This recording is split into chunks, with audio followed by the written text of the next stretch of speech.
எல்லா தலித் இயக்க தலைவர்களும் சனாதனத்தின் சூழ்ச்சிக்கு பலியாகிவிட்டார்கள், விடுதலை சிறுத்தைகளை தவிர என்று. நம்மையும் நம் கதவுகளையும் சனாதனம் வந்து தட்டி பார்த்தது. திறந்த பிறகுதான் அவர்களுக்கு தெரிந்தது உள்ளே இருப்பது சிறுத்தை என்று.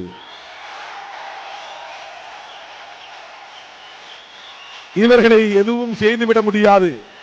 ஏனென்றால் இவர்கள் கும்பிடுகிற எல்லா தெய்வங்களும் புலியின் மீது அமர்ந்து சவாரி செய்கிறது, சிங்கத்தின் மீது அமர்ந்து சவாரி செய்கிறது, எலியின் மீது அமர்ந்து சவாரி செய்கிறது, எல்லா மிருகங்களின் மீதும் அமர்ந்து சவாரி செய்கிறது.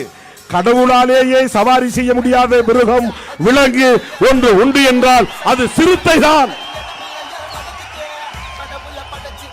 இவர்களின் கடவுள்களாலேயே சவாரி செய்ய முடியாத ஆற்றல் பெற்ற ஒன்று சிறுத்தை என்பதை சொல்ல கடமைப்பட்டிருக்கிறோம்.